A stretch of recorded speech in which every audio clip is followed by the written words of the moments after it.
sabe uma coisa que eu lembrei aqui? Você fazer um episódio dos sócios, nos convidou para falar do governo Lula. Como é que vai ser o governo Lula, os investimentos.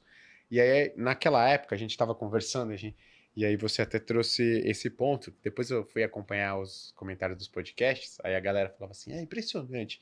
Sempre os caras falam que o Lula é sortudo, e as coisas dão certo porque ele é sortudo, né?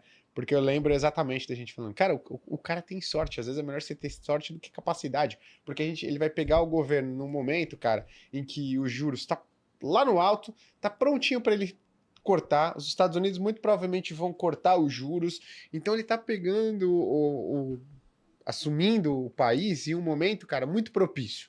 Aí a gente até falou, é só ele não fazer nenhuma grande cagada, que, cara, ele vai conseguir tocar bem. E naquela época era a nossa perspectiva, né, cara? Que tava num momento muito bom para você aumentar o risco da sua carteira. Foi o que a gente fez na Finclass, no final das contas. Aumentou o risco. Tanto na parte de fundos imobiliários, ações, renda fixa, a gente foi assumindo, até porque os níveis de taxas estavam muito bons. 23, por exemplo, foi bom. O juro americano caiu no final do ano, bolsa andou, tudo andou. Exatamente. Mas se a gente for olhar os ativos aqui, os ativos brasileiros, cara, a gente vai ter uma decepção muito grande. E aí a minha pergunta, né? A gente começa a ver, cara, e fazer paralelos com o que foi o Dilma 2, né? Cara, vou colocar Dilma porque Dilma 2, Dilma, né?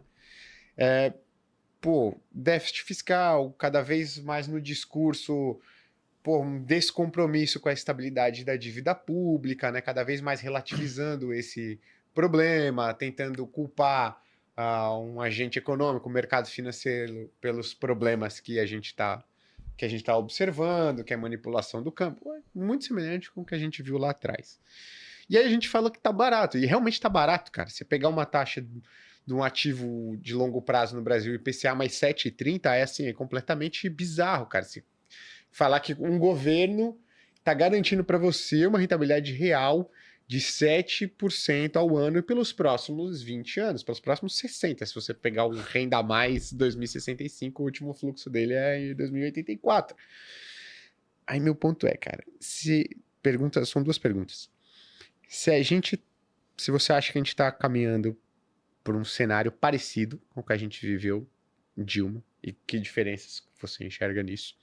E se a gente está caminhando ou não, se há uma perspectiva de piora marginal do ponto que nós estamos. Porque no pior momento do Dilma, o IPCA+, ele bateu... IPCA+, onde a gente está aí? Então, IPCA mais 7. 2035 bateu IPCA mais 8 alguma coisa, né? Na Dilma. Ele está muito perto, né? Se a gente tem espaço para piora marginal, porque no Dilma, cara, a gente colheu o quê? 2 anos de PIB negativo, acima de 3% de queda do PIB. Isso é um negócio bizarro que a galera não lembra.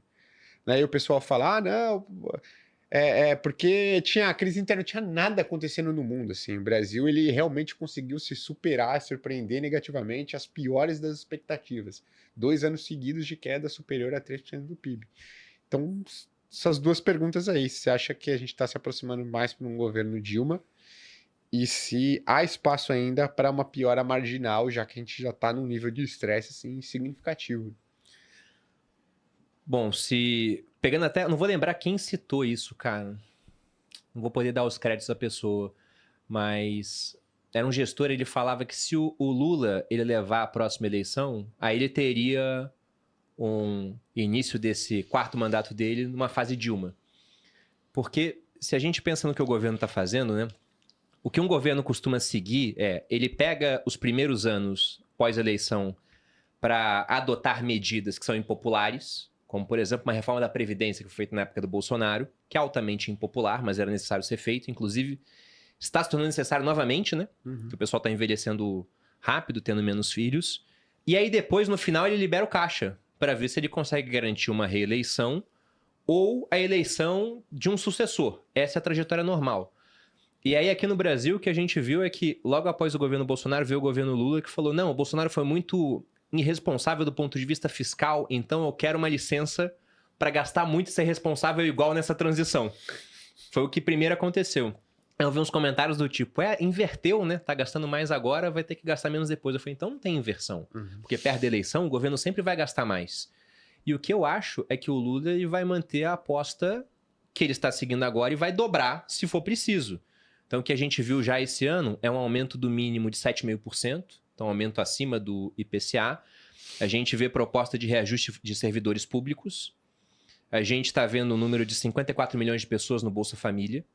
E aí esse cara evita pegar um emprego formal, porque senão ele pode perder o benefício. E em termos de popularidade, não dá pra gente falar que a popularidade do Lula tá ruim. É que é muito difícil você divulgar uma pesquisa em rede social, porque tem sempre o viés do público que acompanha a gente, né? Então, quando eu boto lá uma pesquisa que mostra que o Lula ele tá com uma popularidade interessante, aí o pessoal que me segue, a maioria de direita, vai lá e fala, se vendeu, né? Caiu o Pix. Umas coisas assim. Então, na Austrália eu já sou petista, né? Porque eu mostrei a realidade. Porque, de fato, se você vai no Nordeste, vai no Norte do Brasil principalmente, a popularidade do presidente, ela é alta. Então, se a gente pensa nisso, ó, que ele vai continuar gastando mais para manter a popularidade, porque o sucesso político, isso não é só no Brasil, em qualquer país, ele não vem do controle da máquina de imprimir dinheiro, ele vem do seu uso. Então, quanto mais você usa, mais popular você se torna. E quando a consequência disso chega, é muito fácil. Basta culpar o empreendedor, basta culpar a Faria Lima. O dólar bateu 6 porque é especulação do mercado financeiro. E para muita gente essa história cola. Então, eu não vejo que a gente vai entrar num buraco agora, mas se em 2026 a gente continuar com o mesmo rumo político, aí eu acho que sim, isso pode vir a acontecer. Inclusive, a bolsa tá barata. Todo mundo me pergunta, pô, você tá muito animado com a bolsa barata? Eu falo, cara, ela tá barata, mas eu acho que ela vai permanecer barata em 2025. Porque essa semelhança que você colocou entre governo atual e Dilma II, quando que a bolsa, que estava muito barata no final do governo Dilma, ela começou a subir? Foi quando a gente começou a achar que o impeachment iria se tornar realidade. Não foi, ó, teve impeachment, a bolsa subiu. Ela começou a subir de maneira antecipada, quando ficou cada vez mais claro que o impeachment iria acontecer.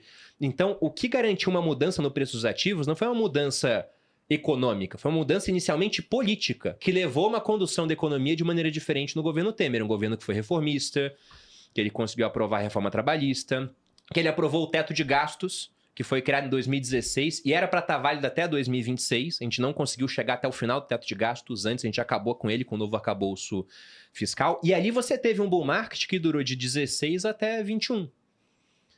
Então, para que a gente veja uma reprecificação da bolsa, não estou falando que tem que trocar trocou o governante, automaticamente isso acontece. Mas tem que trocar a maneira como o Brasil está sendo conduzida hoje. E aí a gente pode ver uma reprecificação. Então, por exemplo, em 2026, eu acho que o dólar pode voltar para baixo de 6, 5 e alguma coisa, só por conta de pesquisas que podem indicar que a gente vai ter uma mudança de governo. Agora, se você me pergunta, você acha que de fato a gente vai ter uma mudança de governo? Aí eu já não sei, porque acho difícil, sabe? Se a economia não piorar muito do governo atual sair. Tendo a máquina pública, você pode olhar que é uma tendência de não reeleição no mundo, né? Mas tendo a máquina pública aqui no Brasil, acho difícil o PT perder, viu? Cara, eu acho que assim, ele só perde popularidade a hora que isso chega e impacta. Porque assim, se você for pensar, as pessoas que investem e tudo mais, elas têm uma perspectiva mais negativa. Mas por quê? É perspectiva, isso está embutido no preço. Então quando você vê a bolsa caindo, você vê o juro futuro subindo, você vê o dólar subindo, você fala, alguma coisa, cara, tá errada, né? Só que isso não impactou a grande parte da população. Isso só chega na população quando isso vai se refletir na atividade, quando isso se reflete na inflação. Os dados de economia real ainda são dados muito positivos, porque estão colhendo os benefícios de todo esse impulso fiscal que foi dado, especialmente ao longo de 23. E, essa semana eu discuti com uma pessoa no meu Instagram, porque ele falou assim, e por que você não fala da surpresa positiva com o PIB, do que o mercado esperava? Eu falava, olha, é muito simples eu te explicar a surpresa positiva com o PIB. Se você esperava um déficit zero, público, e você tem um déficit de 80 bilhões de reais, você precisa entender que gastar 80 bilhões de reais a mais. Logo, você pegar uma equação simples do PIB é consumo, mais gastos do governo, mais investimento, mais delta de balança comercial. Balança comercial. Você gastou mais, no final das contas você tem um PIB maior. Ponto final. Então é fácil você explicar a atividade econômica mais alta no curto prazo. Só que isso não se reflete ainda na atividade econômica. E quando que foi que a Dilma perdeu popularidade ao ponto de ser possível realizar um impeachment? Foi quando a gente colheu 2 anos de PIB negativo de 3%. E eu não acho também que a gente vai colher um PIB negativo agora no próximo ano e nem em 2026. E quiçá uma inflação tão elevada ao ponto de, sim, esmagar a popularidade. Agora o IBGE acabou de divulgar a inflação de dezembro. No Brasil, 2024, a inflação foi de 4,83. Acima do teto da meta do Banco Central, que era 4,5. O centro da meta é 3, mas veio em 4,83. Só que, historicamente, para o Brasil... É baixa. É baixa, cara. 4,83. Então, isso não vai incomodar a população. Você pode até ver no noticiário e tudo mais, a inflação fica acima do teto da meta do Banco Central, mas a população está habituada com esse nível de reajuste de preço. Não acho que é algo extremamente impopular. Pode ficar um pouco pior em 2025? Sim. A previsão da XP, por exemplo, soltou essa semana também, de IPCA para 2025, é de 6,1. Mas, de novo, na Dilma a gente teve inflação de 6. Não foi isso que deteriorou. Deteriorou o PIB extremamente negativo e a inflação acima de 10% acumulada em 12 meses. Sim. Aí você começa a ter reajuste de preço de alimentos acima de 20. Você começa a ter um nível de precificação em alguns bens que são mais populares extremamente elevados em um período de um ano. Nessa época que a Dilma teve essa inflação de 2 dígitos, com acima de 10%, eu fui pesquisar os países no mundo e aí eu tive que tirar os países da África todos, porque lá é muito normal ter uma inflação tão alta assim. Mas os países no restante do mundo, principalmente a Europa, né, e a Ásia, assim, a parte que é mais acompanhada, quais tinham naquela mesma época, porque era uma época onde o mundo estava indo muito bem, inflação de 2 dígitos. Eu só encontrei, na época, 5 países.